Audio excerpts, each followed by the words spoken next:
Hello everyone, आप सभी का अपने YouTube चैनल लर्न विद प्रीति पर स्वागत है। दोस्तों, जैसा कि आप सभी को पता है कि हम अपने चैनल पे आपके लिए डेली न्यू करंट अफेयर की वीडियो लेकर आते रहते हैं। फ्रेंड्स, अगर आपको हमारी वीडियोस पसंद आती है और आप ऐसे ही और वीडियोस को देखना चाहते हैं तो प्लीज हमारी वीडियोस को लाइक और चैनल को सब्सक्राइब करना ना भूलें। तो चलिए शुरू करते हैं। हाल ही में चौथा cyber crime investigation and intelligence summit 2022 किस शहर में शुरू हुआ है? तो इसका आंसर है भोपाल में।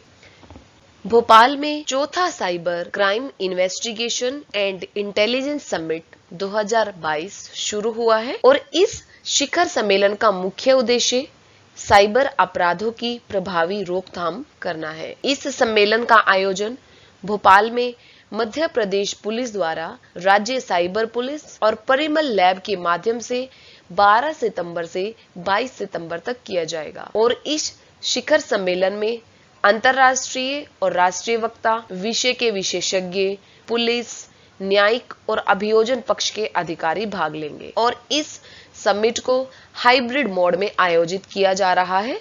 इसका ऑफलाइन शिखर सम्मेलन 12, 13 और 14 सितंबर को भोपाल में आयोजित किया जाएगा। अगला क्वेश्चन है, विल पावर नामक एक नई पुस्तक किसके द्वारा लिखी गई है? तो इसका आंसर है सोजर्ड मारिजने द्वारा। हाल ही में सोजर्ड मारिजने द्वारा एक नई पुस्तक लिखी गई है जिसका शीर्षक है will power, the inside story of the incredible turn around in Indian women hockey. और सोजर्ड मारिन पूर्व डच फील्ड हॉकी खिलाड़ी हैं और पूर्व भारतीय महिला हॉकी के कोच रहे हैं और इस पुस्तक को हार्पर कॉलिंस पब्लिशर द्वारा सितंबर में लॉन्च किया जाएगा।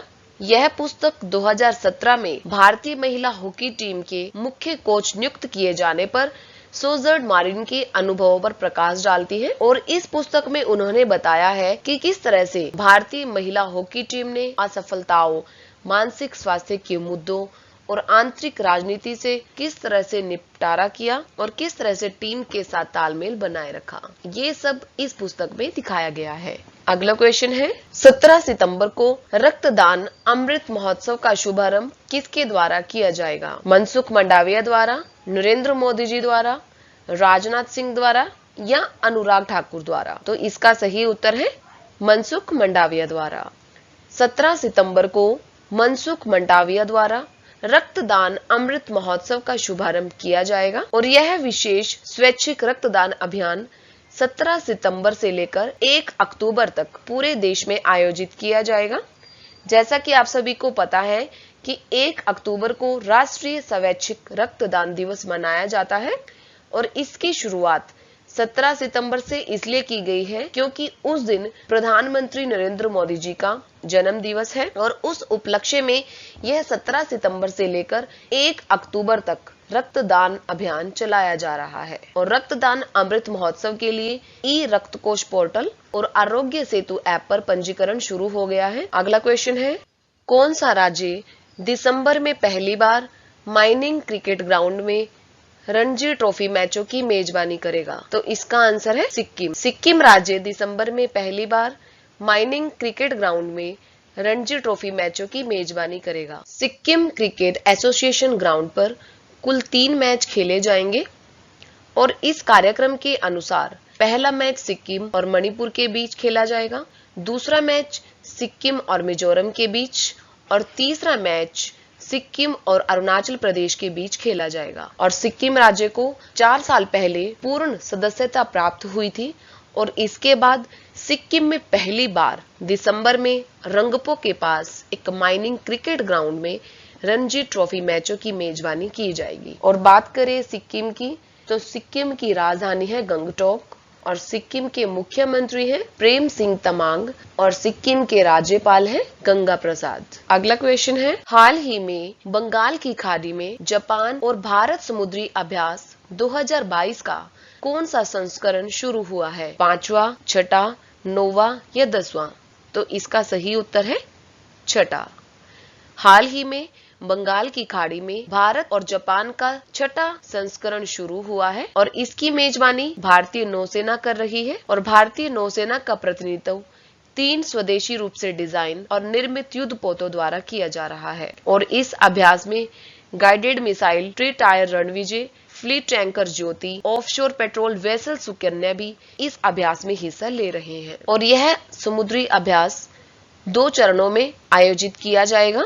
और जापान और भारत समुद्री अभ्यास 2022 जिमेक्स की 10वीं वर्षगांठ का प्रतीक है। और इस अभ्यास की शुरुआत 2012 में जापान में हुई थी। इस अभ्यास में भारतीय नौसेना सितंबर 2022 में ऑस्ट्रेलिया में भाग लेने जा रही है। तो इसका आंसर है काकाडू। भारतीय नौसेना काकाडू अभ्यास में भाग लेने के लिए ऑस्ट्रेलिया जाएगी और इस अभ्यास की मेजबानी रॉयल ऑस्ट्रेलियाई नौसेना द्वारा की जा रही है।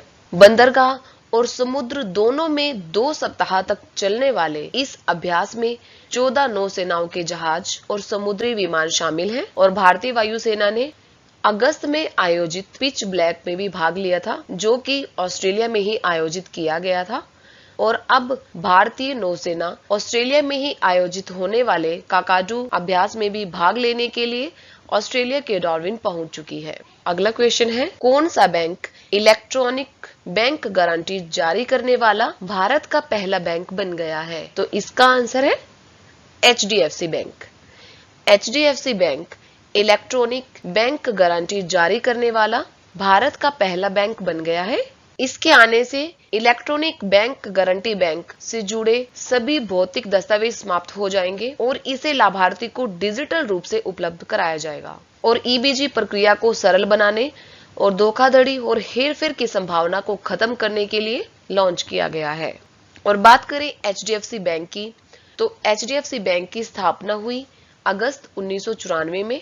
इसका मुख्यालय है मुंबई में और HDFC बैंक के CEO हैं शशिधर जगदीशन। अगला क्वेश्चन है, 1 अक्टूबर 2022 से दूसरी बार भारत के महान्यायवादी कौन होंगे? तो इसका आंसर है मुकुल रोहतगी। मुकुल रोहतगी 1 अक्टूबर 2022 से दूसरी बार भारत के महान्यायवादी बनेंगे। वर्तमान महान्यायवादी के वेणुगोपाल का कार्यकाल 30 सितंबर 2022 को समाप्त हो रहा है और इसके बाद 1 अक्टूबर 2022 से मुकुल रोहतगी उनका स्थान लेंगे।